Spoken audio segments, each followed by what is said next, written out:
Alright, what is going on, gamers? Today I'm going to talk a little bit about Elden Ring. I know I already did a review for it, but this time I'm going to go into specifics, boss by boss. So there's definitely going to be spoilers here. I just want to talk all about this game. I've played over 100 hours now, only in one playthrough, which is insane. I'm going to go for the Platinum Trophy. I'm just going to go boss by boss. I have a list here of all the different bosses, of the main bosses that you fight in the game.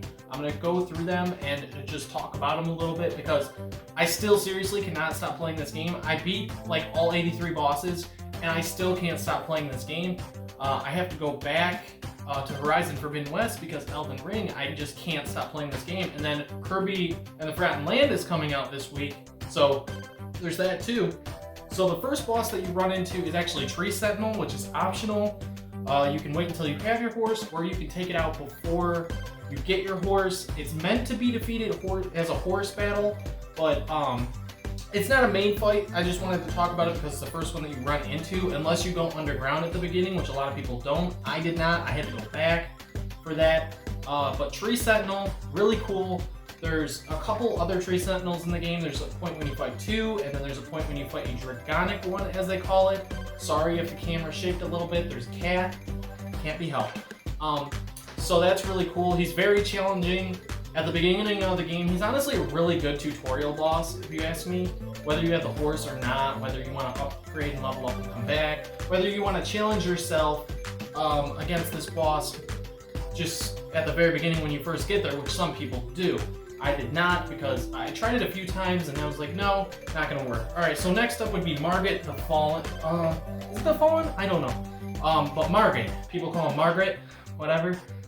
So this guy has this blade thing, this staff that he uses, and then in the second half he has this crazy electronic hammer that he goes like this, and he jumps in the air and slams down. He's got this lightning that he throws.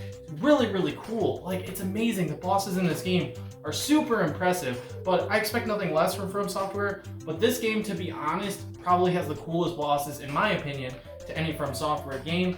After Margaret, you can explore and go wherever you want, and that's what I absolutely love about this game. You can go wherever you want, do whatever you want. But next up on the list would be Godric. After you beat Margaret, if you keep through the path, it'll take you to the castle where Margaret is. You'll have to get around a bunch of enemies that want to kill you and stuff. Some with crossbows, some with swords, some with fire. There's these birds with like swords, knives on their legs, which I find absolutely hilarious. But Godric, he's got like all these arms on his back and stuff, and he's got he does this like crazy wind stuff. And then in the second half, when you get to the second phase, he cuts off that arm, and he gets that dragon, like the dragon's head as his arm. It's absolutely insane, dude. And then so he's got this dragon arm with fire that he's just trying to destroy you with.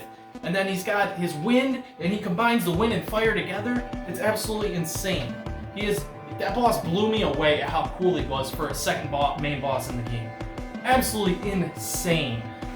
Pretty basic when it comes to moveset, but at first you just get demolished. It does take time to learn, but that's the idea of From Software games, is they take time to learn. Next up on my list would be Red Wolf, which is pretty easy. I think I got a first try. I might have got a second. He kind of reminds me of the wolf from Dark Souls 1, you know, with the blade in his mouth, because he kind of does that a little bit, but he moves a lot faster and is a lot smaller. He's probably about the size of this room, to be honest, whereas the wolf at Dark Souls 1 was absolutely humongous. And then after the Red Wolf, you get a sight of grace and stuff, and then as you keep going, you end up at Renault. Renault kind of reminded me of Bayonetta. A lot of people probably had the vibes of Bayonetta there, a little bit anime-ish, which was pretty cool. The first phase was nothing, it's easy, and I suspected there was another phase because it was like, oh, this is pretty easy. There's a bunch of different mini Renaults, I don't know, with candles, and the one that glows gold, you gotta hit it, they throw library books at you, and then you get to the second part of the fight after you shatter the thing and hit her. I'm trying to go a little quick here, and once you kill her, first phase, in the second phase, she has like magic. She can bring out like a dragon, some of the previous bosses that you've ran into and stuff. It's super freaking cool. She can one-shot you with this specific like laser beam, all the different magic that she throws at you. It's really freaking cool. I got her first try by luck. I don't know how. I was just kidding. I told a buddy of mine that I was gonna beat that boss first try. and he just was like, no you're not, no you're not, and then I did, just by luck. It was pretty hilarious. Next up on my list is Godskin Noble. The Godskin Noble, the first time you run into this dude, he's basically the Pillsbury Doughboy. It's absolutely insane, but you fight him like 3 different times in the game, and there's one other time that you have to fight him with one of the other Godskins, which is absolutely insane. But the first time I ran into Godskin Noble, he kept just body slamming me and kept rolling around, hitting me, even with my summons. The summons help a ton. Friendly tip, use the summons. You don't have to, obviously, but if you're dying constantly, use the dang summons, you know? And then Rykard.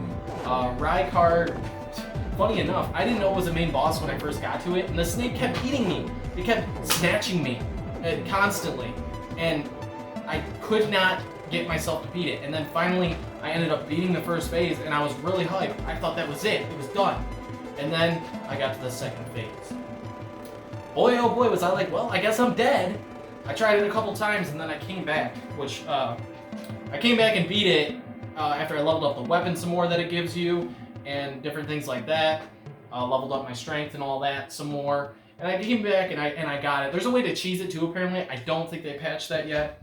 And then after that, I'm gonna go into Radon.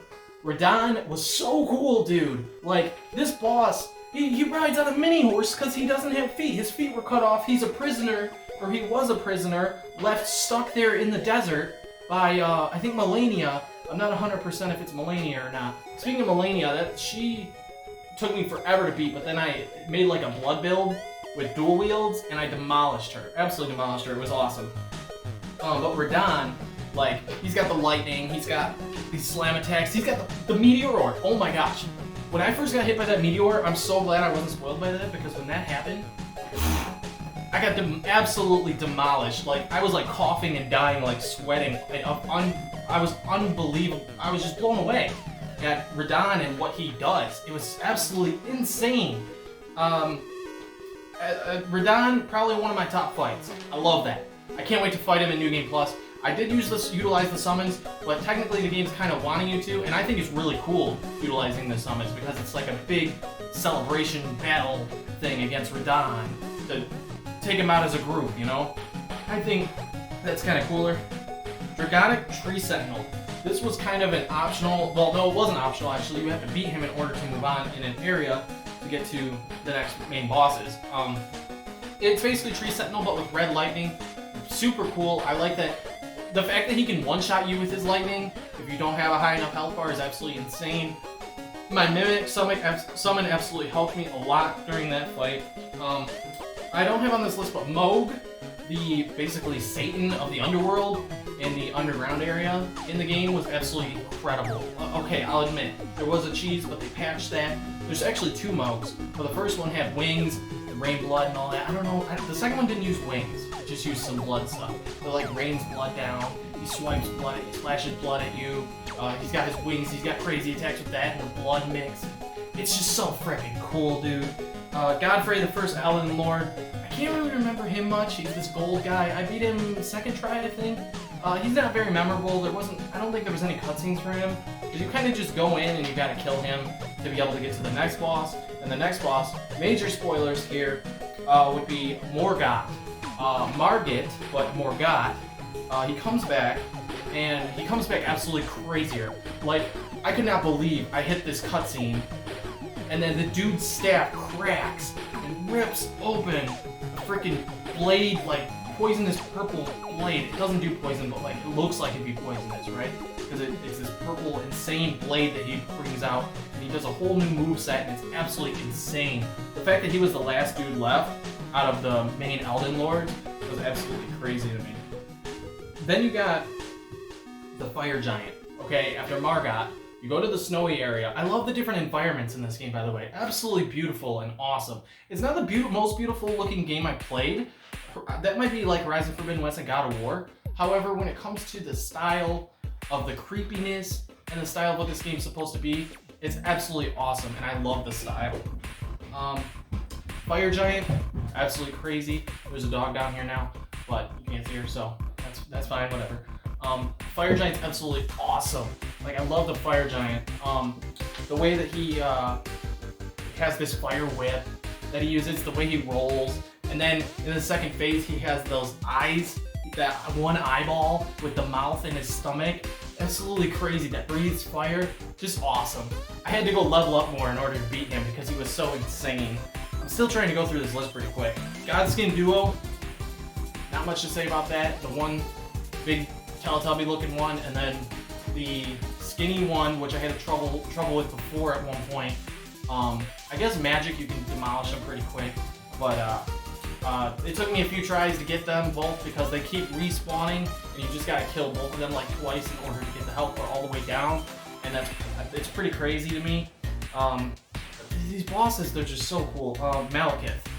Malekith took me a while because he has this blade. I don't know if it does blood to you, but he swings so fast. The second phase, the first phase is pretty easy, but he throws rocks and stuff, and the rocks and things that he throws are super annoying.